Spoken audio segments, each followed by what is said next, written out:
Welcome everyone to Notes and Tiny Homes. So great that you all could be here. I'm Lindsay Wood, Tiny Home Lady. Wow, Jasmine, we've got an amazing group of people, and I'm going to get this launched going so that we can get her here talking about notes. And just to share with you my background of going tiny, started in 2017 when we lived in Marin County, California, a very expensive place, and we were paying $1,500 a month in rent. And that totaled up about $100,000. Anyone here interested in home ownership? Put in the chat. Yes, home ownership. Just put home in the chat because that was our big dream. Home ownership, simple living, the ability to be more sustainable. And so while we were looking at buying land and placing a tiny home on it, we were always thinking about a small home. We got outbid a number of times. So there we were in Marin County, very expensive rent, and realizing that we really wanted to do something different. We also wanted to travel. So we decided to go tiny. We went to our festival in Texas. And yes, we flew from California to Texas because we were so dedicated to making sure what we were doing was the right thing. We didn't really know enough about it. So we flew to Texas, we found the builder, and within 6 months, the builder gave us this call.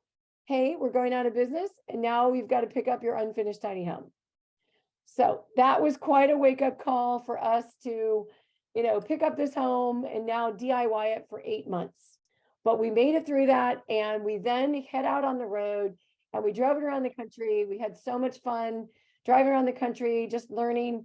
We got ourselves into 12 different festivals that year alone, really teaching people about the top 10 tips for hiring the builder. Because at that time, we had just had that experience happen to us. And in fact, who are my Go Tiny Academy people out there in the chat? Just say go tiny.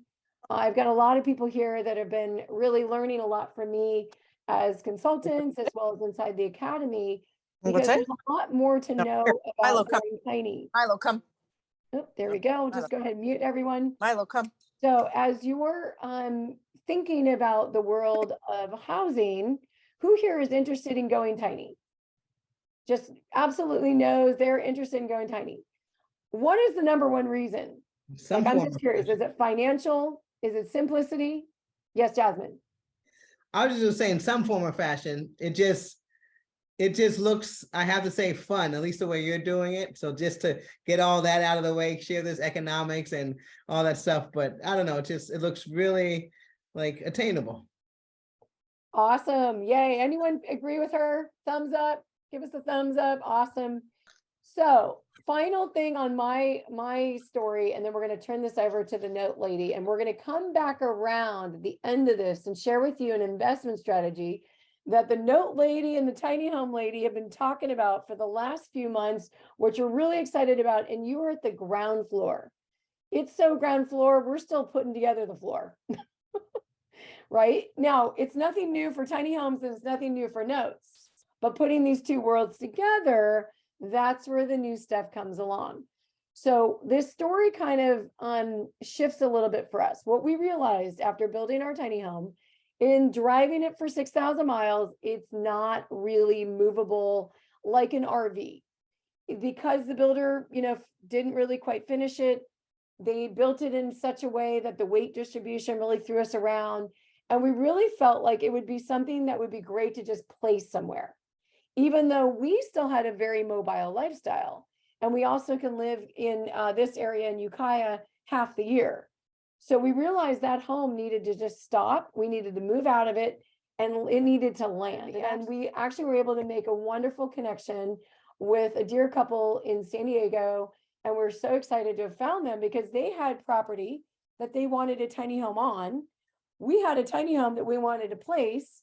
And now that wonderful tiny home is living there in San Diego, and we have someone renting in it, and it's really great to be able to offer housing. But along this path, we also realized that we wanted to be able to do this again. So we wanted to be able to cash out. So that's when Jasmine and I connected, and I'm so excited to introduce Jasmine, who's really been teaching me a lot about notes and note investing. And I know a lot of people here, we've got a lot of people here from your note community. So I'm going to turn it over to Jasmine to give us the deep dive into notes, and then we'll come back around with a Q&A and the launch of this brand new investment strategy And I'm so excited. Let's give it over to Jasmine. All right, big round of applause. Well, first of all, I would love to say thank you as always for having me. And then a personal shout out to so many of these people I haven't seen in so long, like Paula, even you, Mr. Wheeler. I remember that face. Skip, you guys are just making me so happy to see you. So you've got a good turnout of solid people here, at least from our standpoint, and I know yours as well. Really, I don't know, just by a show of hands or however we can, how many of you have actually seen either a tiny home or Lindsay's tiny home? Because if you have not seen Lindsay's tiny home, I think it's important that, I don't know if you can, but show a quick little video of that, of your inside home, because it's not what I originally thought. Okay, so if you, do you mind sharing or showing them a little something? I'll cue it up. I'll go find the right video because it'll be a short one, and then I'll Yeah, bring just it back real quick. around. And that way she can show it in the background, doesn't even need to have any audio, but Cool. while I'm talking, I really want you to see this because, what's up, Jody? It just changed my mind. If I can be very frank, which I don't know what else to be. So those of you who know me, I'm going to keep it real, right? When I first heard about the tiny home and talked to Lindsay, I was like, and whatever. Okay, I'm just saying true. Tiny home this, tiny home that, I wasn't feeling it. I personally grew up in a mobile home. I'll keep it very honest with you. So in my mind, I didn't know what we were doing, right? Growing up in a mobile home, I loved it. I was a child, but when I think about the differences now as an adult in the mortgage industry and what we need to feel secure, right? And secure meaning like literally sometimes secured to the ground, right? The things that we need to feel secure as lenders, there was that disconnect, right? And so I had this cross between, is this a mobile home, like glorified? Like, is this, what is this? How does it even travel? So I picked up the phone after looking at one of her videos. It looked pretty well built. I said, okay, it looks pretty sturdy. Then the high quality, and then I started thinking about the people that were attracted. So again, in my mind, at first I'm thinking, this is something that's for lower income people, you know, something, again, mobile home, like people who can barely put 2 dimes together. I'm just in my mind, right? Then I'm looking at this and I'm like, oh my goodness, this looks better than some of the hotels I stay in, right? Okay. So then I picked up the phone and I said, hey, talk to me about the quality build behind this. You telling me you're driving these around, or is this something that can be driven around without falling apart? You know, a lot of these mobile homes, if you move them more than 3 times, can I get an amen? They're falling apart, right? You've seen this. So these are some of the things that I wanted to talk to her about and get kind of, you know, a better understanding of the product that I would be potentially backing. And so thoroughly impressed. And so one of the questions, if we can go back and forth, is I'd like to find out from Lindsay, really, what would be the difference between, like I said, like a mobile home, because there's a lot of similarities, it moves. But when it comes to the structure, do you find that there's a significant difference in the way these things are built? Yeah, think 2x4 wall versus a very thin wall. You know, a lot of the mobile home of yesteryear. So just so everyone knows, 76 and earlier, mobile home. 76 and on, manufactured home, managed by the Housing Urban Development. The reason why is that these homes essentially made with, you know, less inferior product, thin walls, you know, ended up with tarps on them, you know, leaking roofs, all of those things. And that's where we get the stigma of the mobile home. Whereas nowadays with tiny homes, my walls with shiplap are often built better than most homes that were built in the 70s and 80s that are on foundation. Bob's shaking his head, he's an architect, so. Right. So we've got that checked off the list. Is this quality home? Is it something that I can actually invest in, travel with, maybe even gift to someone? Heck, I started thinking this thing may, depending on who built it, we might have a place where it might appreciate a little bit. Like, who knows where this is actually going, right? Especially now that we know we have something that's built of quality, right? So that's one of the first concerns we want to know is like, what are we backing? And then how am I going to fund it? What's the best way for me to fund it so I'm secure? So a lot of questions come up when we talk about these things being mobile. Well, how am I going to track it? Right? Another question I came up with. So for those of you who are thinking, hey, I might want to get some seller financing or get a loan on these things, one of the things that they're going to want to do, or we're going to want to do, and you're going to have to feel comfortable with is what? Having a GPS on it, right? Until you paid off the loan. Does that make sense? Right. So these are the things that I'm going to think of as someone who's going to fund. How am I going to protect my investment, right?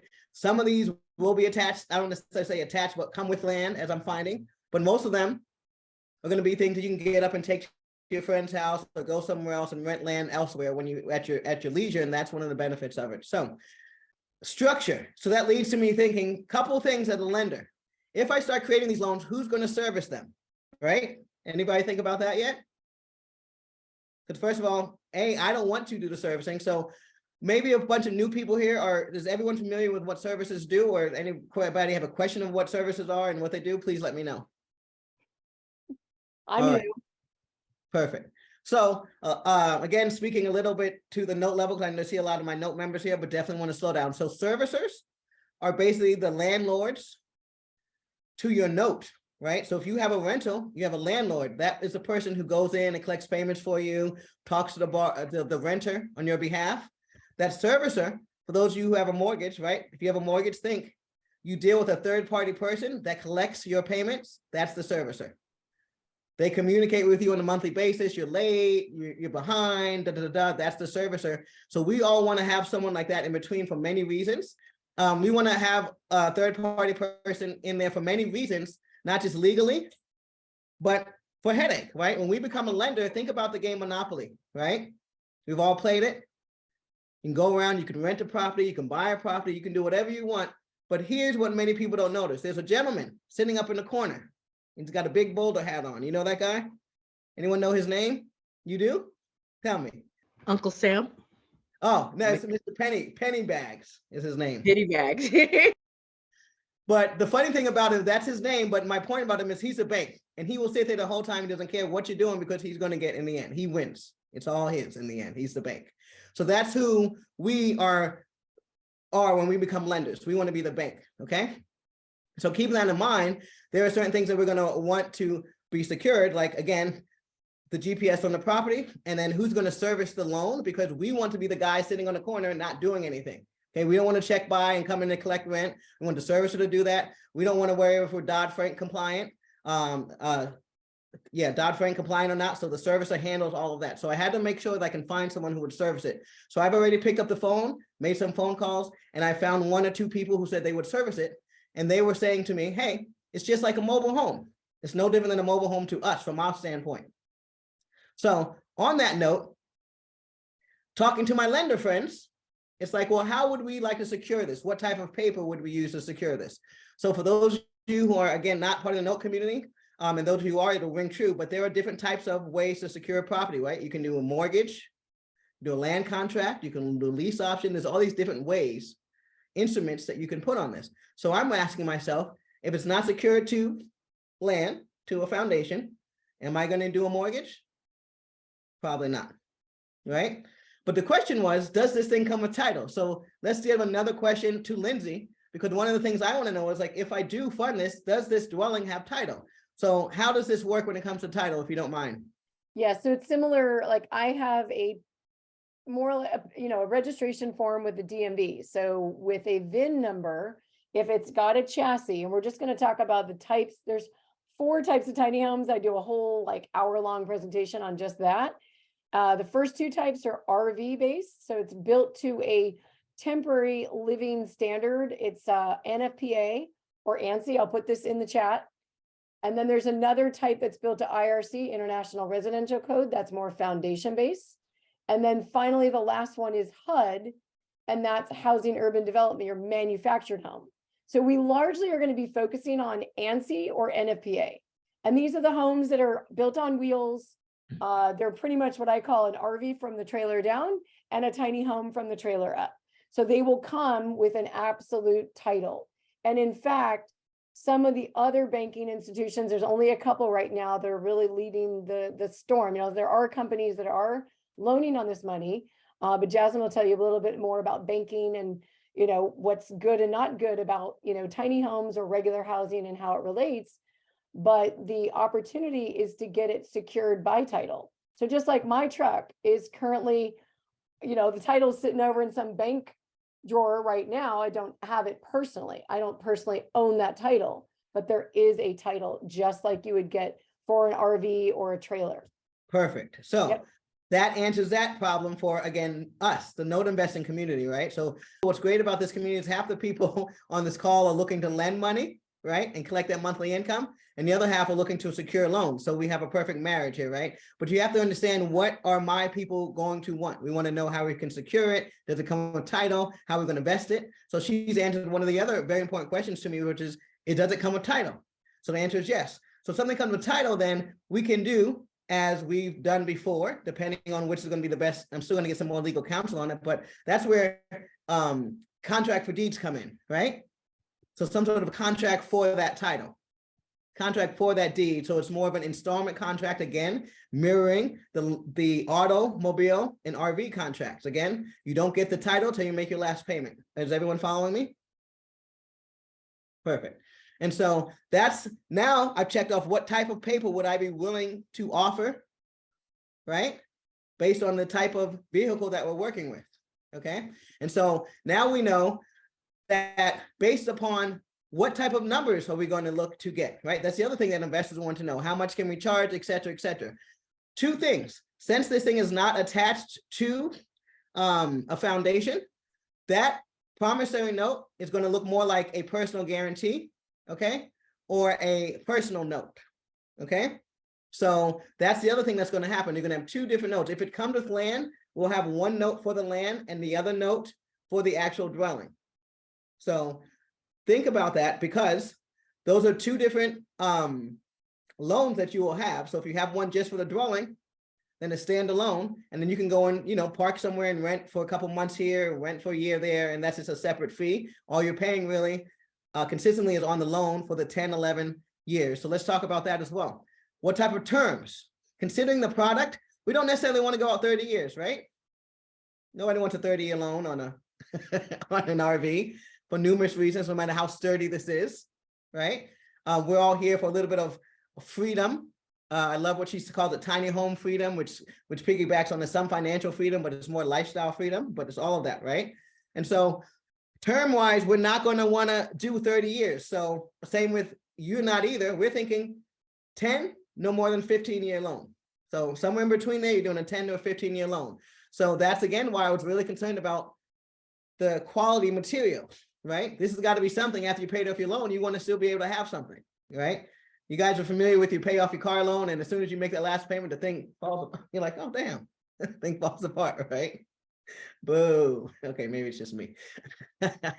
Anyway, so that's what I think about, right? Being able to give a loan, the quality where you guys are going to feel good about it when it's paid off. Now you have something that's yours. So she has an example that I want to work through when we talk about numbers. But when we talk about terms and length of the loan, we're not going to want to go out more than 15 years, right? Average loan will maybe be between 11, 10, and it'll all work out on the math side of it. When we talk about monthly payments, right? For these type of loans, your payment, at least from our standpoint, we're going to want to see probably a minimum of anywhere between 800 to 900 on the minimum side. I'm not going to want to see these loans go any further than 2,000. The average monthly I'd like to see is about 1,500, right? Again, it's tiny home. You should not be running around with a $3,500 a month mortgage on something regardless. That defeats the purpose. Also, something palatable, right? For the demographic that we're working with, right? So the people on this call, it's not, when some people say tiny homes, right away, they're like, tiny homes for the homeless? No, that's not where we're going, right? Because we can't give them loans. That's not going to work, right? And so we are giving high quality ADU units that she's building, and these are being sold to people with means who are looking to downsize, getting a lifestyle, just travel, add on, put in a unit for I just moved my mother into my place, right? So that's the demographic. So that's a palatable monthly payment and something you'd only carry on for 11 to 10 years. So let's jump into some questions because I'll keep going. And then also, I know that she has an example that we can kind of flesh through for numbers to kind of show you, if you were to get a loan, what would that look like? Because your house was what, about 125 with the solar? Do you mind giving us ranges of what? Yes, 125 with the solar. Yeah, and we did not have any financing for that home. And it's currently receiving as a rental to us, because we don't own the land, $800 a month. So for example, the one that she has, and I think that was one in the video that was playing in the background. Yes. Came with, and I know because I saw it on TV, I was really impressed by it. It had a nice little hot tub, it had solar. So I believe, can you walk us through, those are the upgrades, right? So Fortunately, that wonderful steam room shower did not last, so we turned it into a beautiful bathtub environment. And so it's got a flush toilet, the bathtub, quartz countertops, as well as the solar system. And then it's a gooseneck. So what that means is it can attach into the back of a truck versus at the bumper. So it goes into the back of the truck, making it much easier to travel with. It also creates that ability to kind of walk up and stand up in your own room. It features 2-bedroom. One of those is a loft. It's a very large kitchen. What's the like base model, and is that the top model? What is the average loan that the person would see? So if they're coming in, they're saying, is every house going to cost me 125, or how does that work? Yeah, I mean, there's homes as low as like $25,000. That's your really base home. I have so I have the Go Tiny Academy. It's where a lot of my people that are here in this are also from, and a lot of people that are looking to start out, they don't quite know which direction to go, what builder to trust, especially after our experience. They'd sign up for the Go Tiny Academy, learn about 4 types of tiny homes, which I gave you in the chat just now. And what they'll do is find out, one of the videos I did just recently is how to price a tiny home. So we've got all kinds of fluctuations. Think of a, let's say 2,500 square foot home, 3-bedroom, 2-bath. You've got your kitchen and your bathroom. You've got your stove, your refrigerator, your sink, your bathtub. All of those things I'm mentioning are the expensive part of the home. The expansion of a wall, a window, more roofing, more flooring, that's the least expensive part of the home. Now what you do is you take that entire 1,500 or 2,500 square feet, put it down into maybe 400, 300 square feet. You still have the bathroom, you still have the kitchen, or your price per square foot goes up traditionally. But for someone to say how much is a tiny home is just like saying how much is a car. Where we're looking at somewhere in $60,000 for a decent, 24, 26 foot home, to probably over $100,000, 150. And I know some builders that start at 100. The other thing we've got is, just like all the other industries, all the material prices going up, still affected this industry. You're thinking about 75,000 for something that's, set up and mirrors the comfortability that we saw, to 120, 150. Probably more your 80,000 for mine, especially if you get solar in there, you're probably easily in the 100,000. But a lot of it has to do with the size and then the type of materials that go into your home. So with the additional upgrades, you get to the 125. So the solar and things like that are going to take you, but base around 70, 80, and then adding, taking up. I would say you're really safe in that 80 to 100,000. You can get lower if you're thinking more of your really basic rental. Right. Very similar. If you're going to flip a home and it's like, I've come from that background, do you put in really high end fixtures based on where the, where the so home it's like is. buying a Land Rover, right? Exactly. It's like you're getting a Land Rover. For those of you out there looking at some nice cars, right? It's like you get $100,000 Land Rover, or you get a dwelling. So that's great. So let's do some questions, because I still like to see if any of this is resonating, or if I need to revisit anything. Yeah, I have a question. Can you hear me okay? I'm David. Yes, David, thank you. Okay, so I've done a little bit of research on mobile homes. Yes, sir. And I believe, correct me if I'm wrong, that with a mobile home, the only way you can move it is to have a professional move it for you, and you have to have a permit.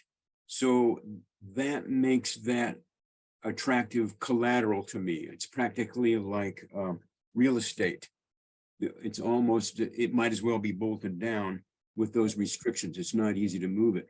So I wanted to know if the same situation exists with a tiny home, because I'm concerned about it being too easy to move as far as collateral goes. I can answer that really quickly. So if you get into 8.5 wide by 40 long, that's pretty large. And I know from someone, I drive tiny homes around. I drive our tiny home, and we just towed another. You get into like the 26 long and 8.5 wide, that's no different than a lot of big trucks that you might drive around. Most people, though, do not have the truck to tow it with, nor do they have the skill set to tow it around, right? I would say, hands down, most people, 99% of this industry is not towing it around like we did. We're like the unicorns. You're going to need to hire for professional transport if you don't, 1, have the truck, or 2, have the knowledge. And if you go into 10 foot wide, now you need a permit, whatever state you're going in. If you get beyond that, that gets into park model where you're in the 11 wide or 12 wide. I don't know of any personal person that drives that. You're always going to be hiring a professional transport. Sounds like the bigger the vehicle for those concerns, the better, if you're thinking about that. And then my other question is to piggyback on that, David, because I think that was great, was for those ones that come with land, is that an option that we can, because I do believe I was speaking to someone out in Arkansas who has a whole bunch of land, they want to do it. But on those, is it an option to actually secure it to the land if we needed to? This is where the world, let me just give you my hand trick. So building standards, the 4 that I just listed, zoning laws, everything to do with the land. So what deals with the home that's built? And here's what's going on with the land. These two have to talk if you want to get legally permitted. Now, the reality is most of this industry started in very much a non-legal, under the radar reality because things have been catching up. There's a lot of places that are actually more legalized now. Santa Cruz County just passed the historic zoning law where you can put it in the backyard of a single family home as an ADU, as well as primary residence. So everyone that's like, I want to buy land and put a tiny home on it, go to Santa Cruz County. Because they just open the gates, right? Placer County did start with it. They do allow you, but in certain zone properties, there's a little bit more research you have to do. So you're gonna, now in that regards, when you deal with the local jurisdiction, if you're tying it down for seismic, if you're tying it down for wind, if you're tying it down for, there's a number of requirements related to the zoning, not the building standard, that will require you to tie that down. And yet that's another fail-proof, you know, where everything's tied down. You can boot the axles, you can put locks on the actual trailer hitch as well. So you can do all the things possible. What about the GPS that you mentioned? Could it be removed easily or? Here's what I would, if you don't mind me addressing that, because 100%, I'm sure any genius can do it. This is why we have contracts. So as a lender, you're going to have a separate form from me saying I'm well aware that I have it. If it's touched with or anything, if I even hear or think that it's been scratched, I'm coming in for you, right? Yeah. Bottom line, because you need to know it's there. It's not a secret. You want it off, you pay off the loan. End of discussion. Right.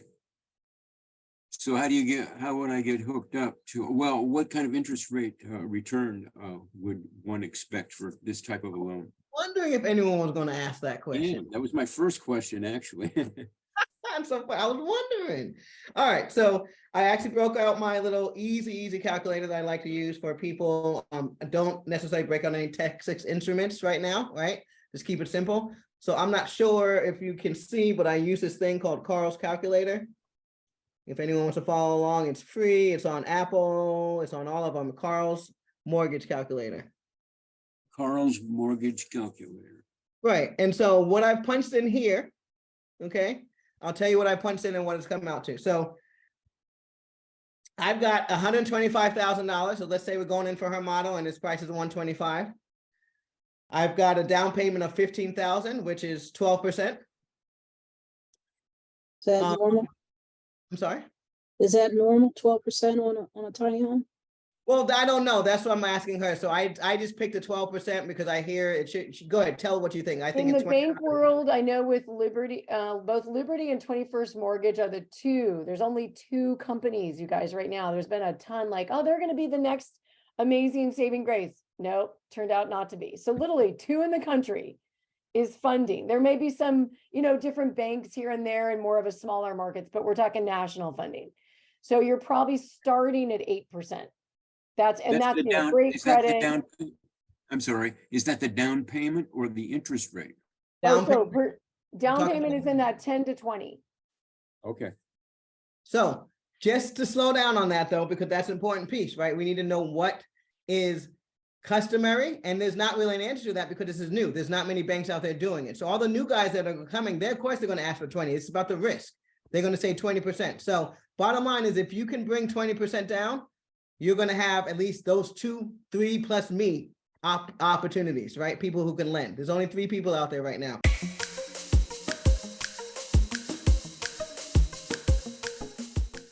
And most of them are coming for the 20% because it's unheard of, right?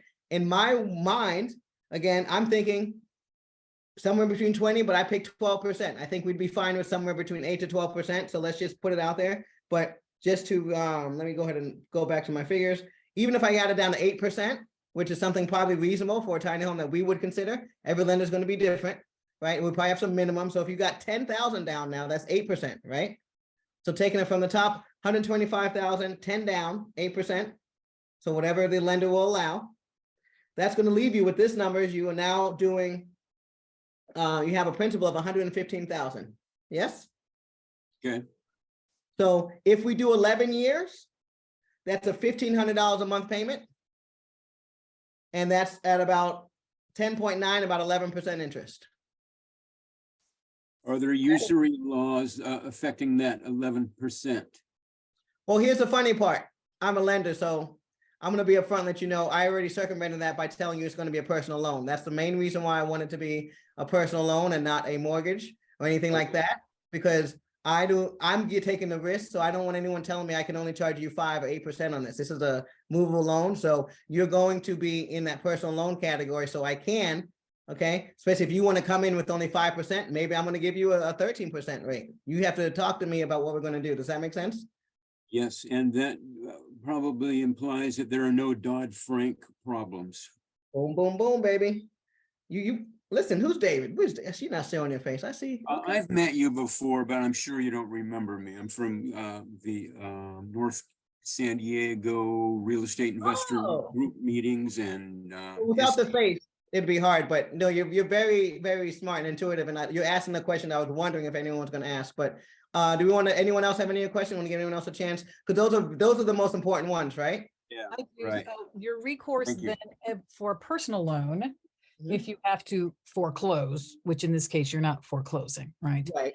Should you unfortunately have to move to a level of litigation, then I know you're not a lawyer, so you're not, but then what are the parameters then if you have to litigate this, right? They're not paying, so that's the question. If they're not paying, you're still having it serviced, correct? Right. So it's going to be, again, going back to remembering I'm not a lawyer, and these are the things that we're Yes, ironing of out course. as we put the package together for the community, but that's Of course. 100% full recourse loan. Okay. Full X amount of, we have to figure out what we feel comfortable about, how late you are before we start sending them out. It's just a repossession thing. It's the same thing that would happen with a RV. And that's why I'm going to structure the loans to resemble that. Right. Because I too have the problems with, like David said, like, is this thing going to move? Where is it going to be tomorrow? You might decide, oh, I'm not going to make a payment, and now I'm going to go hide in my uncle's 15 acre. My in-law has 100 acres out in Texas, and you decide to put on his 100 acres in Texas and dare me to come and get it, right? So that's the type of repercussions we're going to have. We're going to be able to GPS, and if you remove it, then that you've already broken X amount of laws. I'm coming in anyway, right? Yep. Okay. Thank you. Yes, ma'am. So how much time does it take to repossess something like that once you initiate the litigation? I'm not necessarily equipped to answer that just yet. That's going to be part of my research, but I will assume that they're going to be similar to, and these are all the things that are going to be groundbreaking since it's new, right? How often have people had to go aggressively to litigate on these things just yet? Because not many loans have been out there. So, but I will assume that I'm going to have to compare those rates to, again, how much in RVs and maybe even car loans, you know what I mean? Maybe the higher end car loans, like I said, Land Rover's not like a regular Honda, but like, what are the repossession rates for the people who can afford a Land Rover? What is that? You know what I mean? Right. I figure they'll be the same. Okay. Thank you. Yes, sir. Anytime. Jasmine, I've got a question for you. I represent a company. I'm the U.S. distributor for biotech, and I've got a bunch of people. Our homes are permanent homes that went to the ground. So most of my customers, they own their land outright. My biggest issue is getting a mortgage, or actually we're looking for bridge loans for about 2 years for something in the 100,000 plus or minus range. Okay. Is that something that you can handle? Well, I'm glad you asked, because the answer is yes. To be the truth of the matter is, I have someone I would connect you with.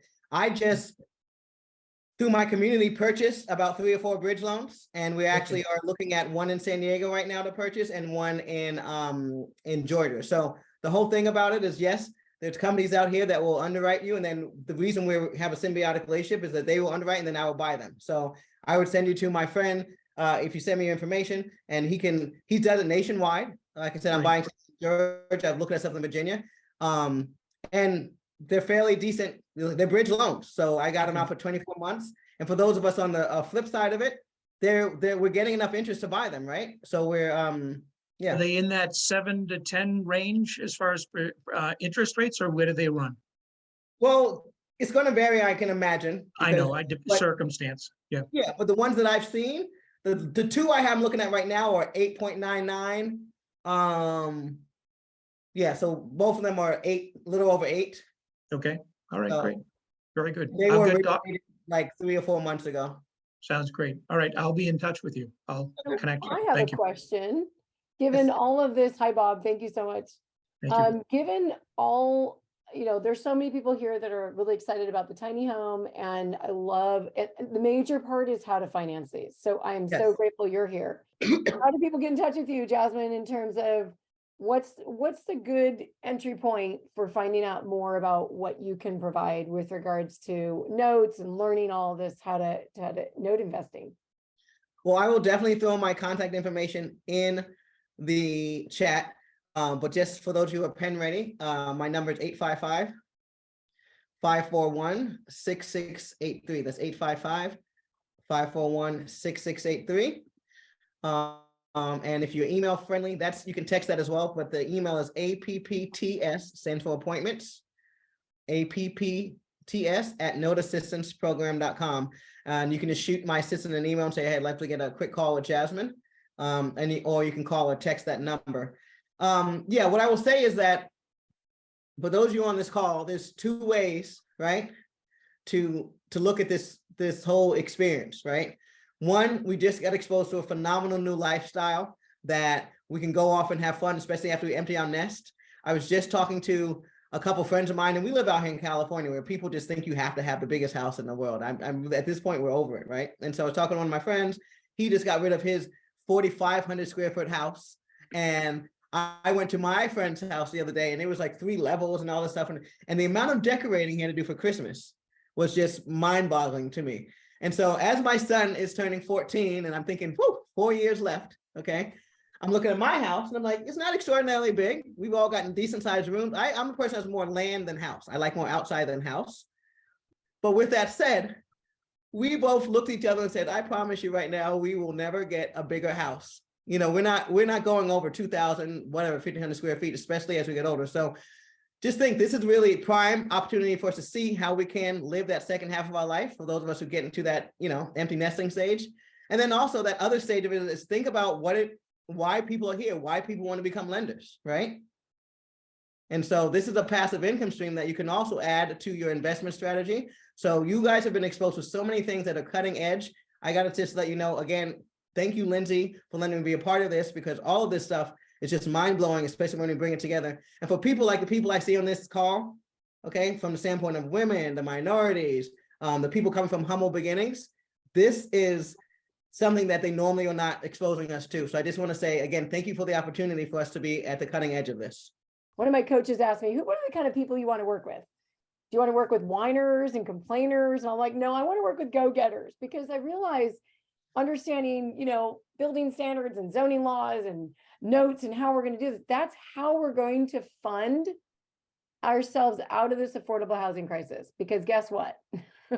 The regular market and the regular banking system, I don't know about you, but me driving by, I just came from Portland. And the amount of tents, and I realize it's not just the homeless, but it's everyone that's housing insecure, that's paying more than 30% of their income on their home. They may be housed, but they're strapped. Or what about that wonderful saving for retirement? What about going on a vacation, for goodness sake, right? So being able to do all those things might just happen to be that we take our biggest expense, which usually is housing, and we start doing something with that.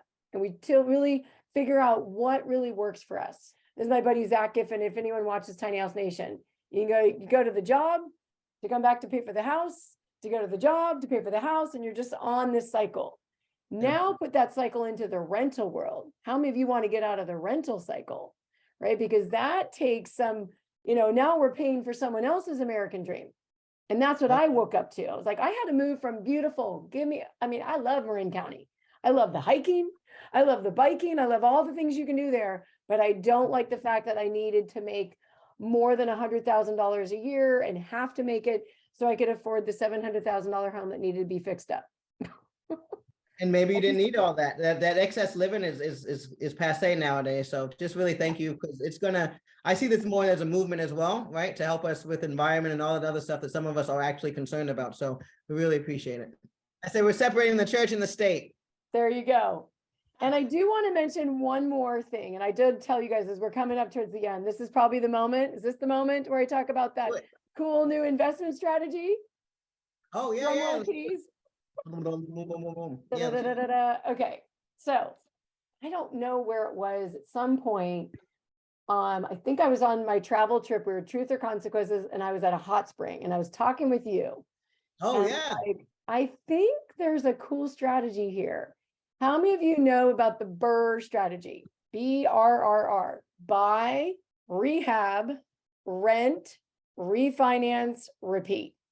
A lot of people are making their wonderful passive income by ways of doing that multiple times, right? You get someone in there, you rent the home, and then you refinance it and you do that multiple times over, you're no longer working at a job. That has everything to do with real property. And what I'm talking about is more personal property. There are times when you can be real as well, but let's just keep it to the personal, right? Something that's on wheels and it can roll. Let's start with buy a tiny home, rent the tiny home, then sell the home with a note, right? Now you want to do a note investment and then repeat. I give you, drum roll please, the burner method. Burner method. I love it. I'm behind you on that. I think it makes sense. We just got to finish putting it together. But again, I do offer, just like you suggested, I will go ahead and have that for so those you do not have to be looking for any type of like mentorship, coaching, or loans. If you just want to pick my brain, we can have a 15-minute consultation. I'd love to speak with you guys, especially anyone part of this community. But yes, come out and check us out, because at the end of the day, it's that exposure. So you will learn how to do that note investing side of it. It's not all about touching that physical property. That is the lifestyle that I left behind me a long time ago. If I don't have to touch, another door or a set of keys, we don't have to. So if you guys can learn how to, like she does, get these developed and then put notes on them and then broker the notes, sell the notes, even take some of the notes yourself as passive income, it's a great way to live. You just heard me say that I'm going to create notes. If you hadn't flipped it on the other side, put that other hat on, $800 to $1,500 a month passive income. I know my note investors heard that, because I'm already getting calls. So I'm okay, let me know when these tiny home notes come out, because we would like to receive your $800 a month, just to be clear. All right, I'm done. Yes. Who else wants to do that? Who wants to receive that money and also provide housing? Right? Yes. Oh my goodness, I'm so excited. Is there a program to do this, or are you guys just putting this together now? Like I'm a little confused about. So let's be clear. I have a note existence program. We're on our 10th year. So there's a program to teach you how to become the bank and be a loan officer and offer. And most of the people here, if you haven't already, type in Nap Nation so she knows who you are. Let them know. This is Nap Nation. We're a bunch of a community that's existed for over 10 years. And we like to make money and go to heaven. That's our theory. And we do that by providing loans to people that the bigger banks would otherwise not be lending to, or we will buy the loans from banks that they are otherwise either being nefarious to, treating bad, or want to get rid of, right? So we are the people that will buy those loans, and this community already exists. Nap Nation is now speaking up. And then as far as her community, tiny homes already exist. She can speak to that about how long, but she has a community. So we're merging communities. We went personally in 2017, as I shared my story earlier. Builder went bust in 2018, finished our tiny home in 2019, and hit the road and traveled. Jay Schaefer is my dear friend, godfather of tiny homes, started this in the early 2000s, mid 2000s. We are still a brand new industry, you guys. We are still dealing with getting zoning laws changed, getting people aware and awakened to what a tiny home is. So we're only 2 years old in terms of the Go Tiny Academy, somewhere where you can come learn about all these things, about tiny homes and building standards and zoning laws.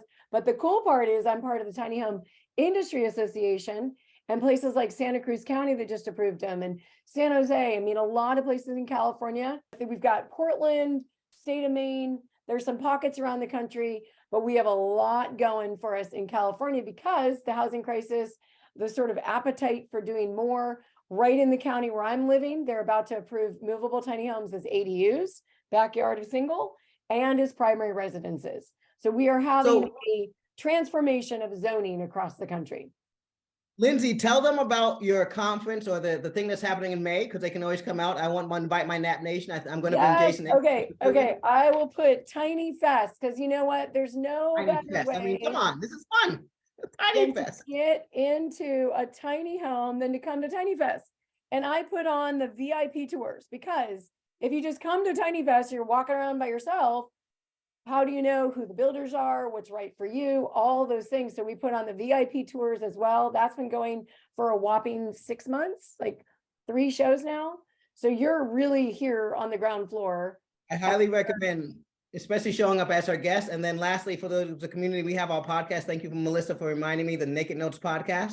So if you want to start listening to what we do as a community, I know, right? Duh, it's free. We're on season 8. So you can start there and just hear what we've been doing for 10 years and how and why and how we're making this passive income work. And then it'll click why we're interested in joining this community, right? You've got a community of people who want loans, right? That are not going to tie up for 30 years. They're willing to pay some decent rates. We're in. So hopefully that answered your question. Love it. And that's why you see when her and I were starting to talk, we're like, oh my God, we got to bring the rest of you here just to check on, are we thinking the right direction? I'm like, where you been all my life? What? Come on.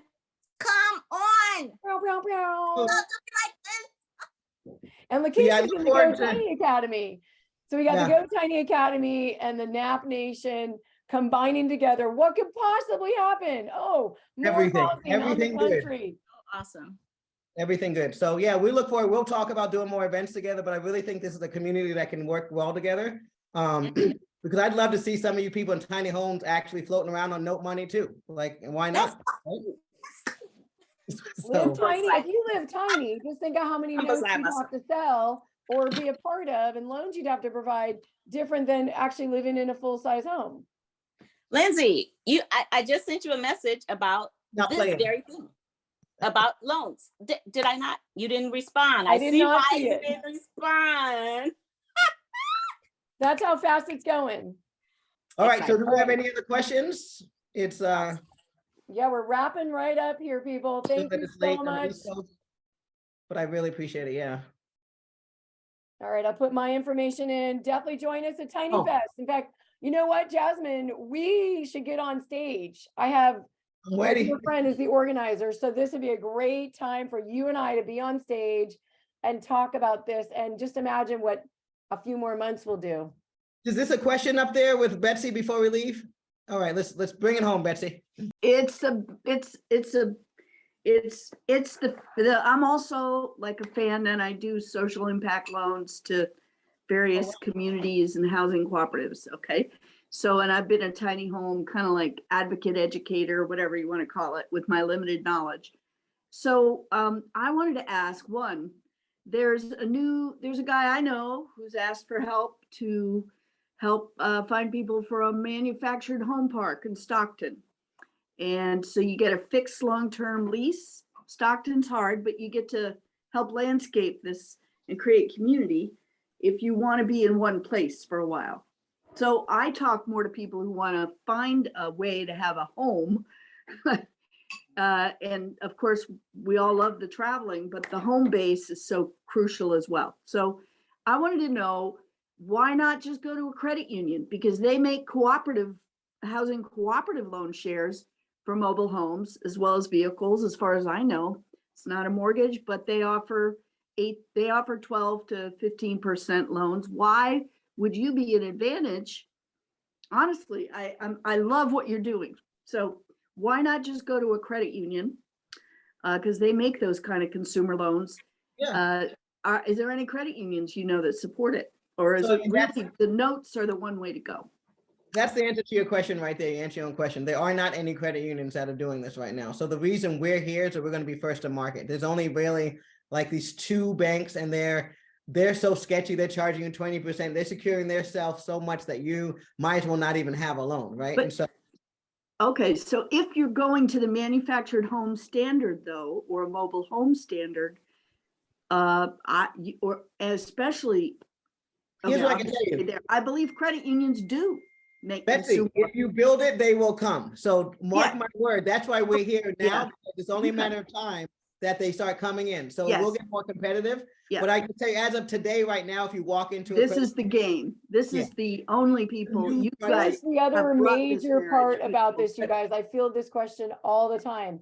There's the price, there's the financing part of all that. Yep. And then there's the zoning and the building laws and all of those I things. know, That's what I have it's terrible. probably about a dozen people inside my Go Tiny Academy that are all developers that are working. In fact, Lakeisha is in here and I see others in here Okay. that are really working on, Yeah. I want to develop a community, you know, and so we've got a number of people. That's why I want to bring people that are Yeah. wanting to develop the community to Jasmine, because the banks are, you know, still scratching their head. Yeah. One, banks traditionally do not like to loan on these lower values. So first of all, even when they do come, it's going to be few because they want it to be 100,000 or above. So anybody looking for $80,000, it's still a smaller pool. And then lastly, I will just say, yes, they're going to come when they build it, but banks are always the slowest. They're not the most innovative people. It's always the private market that does it and then they follow. Thank you. That's it.